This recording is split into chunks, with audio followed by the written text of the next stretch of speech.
बिस्मिल्लाहिर्रहमानिर्रहीम। आज के लेक्चर में हमने एबनॉर्मल गैमीट्स के बारे में स्टडी करना है। वो कहते हैं कि रिप्रोडक्शन के लिए जो हमारे पास आइडियल बायोलॉजिकल मैटरनल एज बताई जाती है वो 20 to 35 ईयर्स बताई जाती है। यानी इस एज में जो रिप्रोडक्शन एबिलिटी है किसी भी वुमेन के अंदर वो ज़्यादा होती है मैटरनल एज के हवाले से अगर देखा जाए।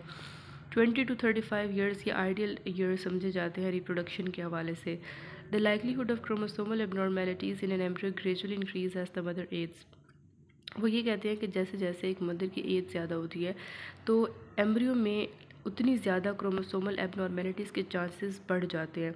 यानी अगर मैटरनल एज 20 to 35 ईयर्स के दरमियान है तो वो तो आइडियल है, उसमें बहुत कम या बहुत रेयर होगा कि किसी भी तरह की क्रोमोसोमल एबनॉर्मेलिटीज़ सामने आए। लेकिन जैसे ही ओल्डर एजेस होती हैं तो ओल्डर मदर्स में क्या होता है, कुछ म्यूटेशंस की वजह से क्रोमोसोमल एबनॉर्मेलिटीज़ जो हैं वो ज़्यादा होना शुरू हो जाती हैं एम्ब्रियोज़ में। In older mothers there is an appreciable risk of the Down syndrome that is actually a condition of trisomy.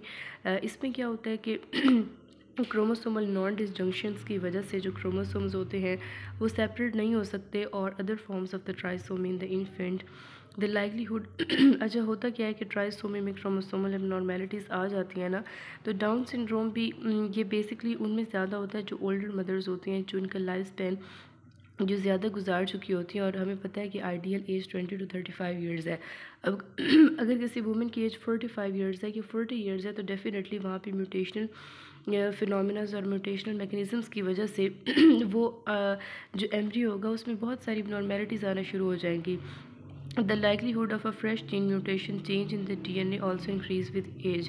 अब देखें with the passage of time जैसे जैसे वक्त गुजरता जाता है तो डेफिनेटली हमारी बॉडी की वो एफिशिएंसी नहीं रहती या उसकी काम करने की वो एबिलिटी नहीं रहती जो उसकी आइडियल एज में होती है। तो हमारे पास म्यूटेशंस की वजह से क्या होता है कि जो DNA होता है वो चेंज हो जाता है। म्यूटेशंस के बहुत सारे एजेंट्स हो सकते हैं, कुछ रेडिएशंस हो सकती हैं, कुछ इन्वायरमेंटल फैक्टर्स हो सकते हैं। फॉर एग्जांपल अगर कोई इंडिविजुअल है वो पहले कैसे इन्वायरमेंट में है जहाँ पे वो सेफ एंड साउंड है, लेकिन उससे माइग्रेशन करके वो ऐसे इलाके में चला गया है जहाँ पे इन्वायरमेंटल फैक्टर्स चेंज हुए हैं जिसकी वजह से उसके जेनेटिक मटेरियल में किसी भी तरह की म्यूटेशंस आना शुरू हुई हैं। तो डेफिनेटली एज एक बहुत बड़ा फैक्टर होता है रिप्रोडक्शन एबिलिटी को अफेक्ट करने वाला। The older the parents are at the time of conception, the more likely they are to have an accumulated mutations that the embryo might inherit. तो definitely जब उसकी फ्यूजन होगी mail और female gametes की तो उनकी फ्यूजन की वजह से क्या होगा, क्योंकि वो ओल्डर मदर्स होंगी तो उन मदर में जो है वो DNA चेंजेस और इस तरह के जो प्रॉब्लम्स, आप ये समझ लें कि ओल्डर एज में जो है वो प्रॉब्लम्स और जो क्रोमोसोमल नॉन डिसजंक्शंस के केसेस होते हैं वो ज़्यादा होते हैं as compare to the ideal age. During gametogenesis, the homologous chromosomes sometimes fail to separate a pathogenic process called as non-disjunctions. As a result, some gametes have 24 chromosomes and others only 22. If a gamete with 24 chromosomes unites with a normal one with 23 chromosomes during fertilization, a zygote with 47 chromosomes forms. Okay. वो ये कह रहे हैं कि अगर chromosomal non डिसजंक्शंस हैं, क्या हुआ है कि क्रोमोसोम्स एक दूसरे से सेपरेट नहीं हुए। हमें पता है कि मेल और फीमेल से 23 के पेयर्स आने होते हैं जिसके थ्रू 46 क्रोमोसोम वाला एक ऑर्गेनिज्म बनना होता है।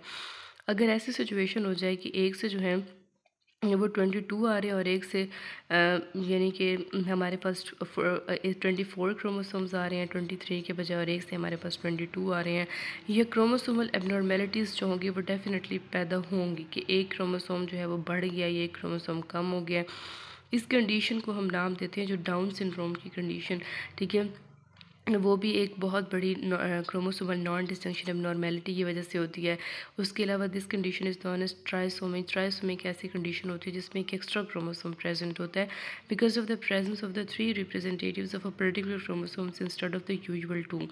आमतौर पर क्या होता है कि 23 पेयर्स प्रेजेंट होते हैं, लेकिन ट्राइसोमी कंडीशंस में extra chromosome numbers would be present if a gamete with only 22 chromosomes unites with a normal one.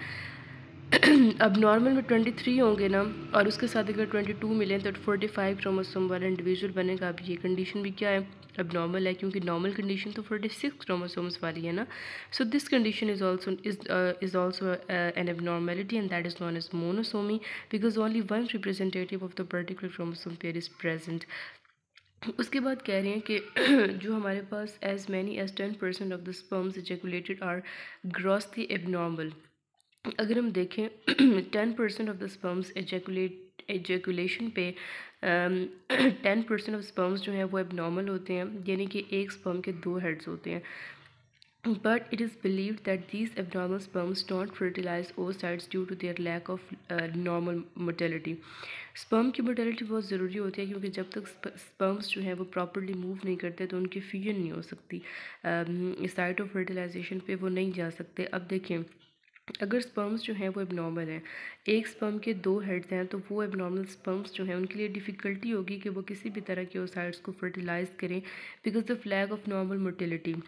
Most morphologically abnormal sperms are unable to pass through the mucus in the cervical canal. cervical cervical canal जो है वो female reproductive system का एक component है, और अगर हम देखें तो abnormal sperms जो हैं वो mucus of the cervical canal से पास नहीं कर सकते because they contain two heads. तो उनकी मोटिलिटी बहुत कम हो जाती है, दे बिकम डेंसर, तो उनकी उतनी मोटिलिटी नहीं होती जो कि उस स्पर्म की होती है with one head. Measurement of the forward progression is a subjective assessment of the quality of the sperm movement. वो कहते हैं कि अगर आप फॉरवर्ड प्रोग्रेशन यानी कि movement into the female reproductive tract जितनी फास्ट होगी, इट मीन्स कि स्पर्म मोटिलिटी उतनी बेस्ट है।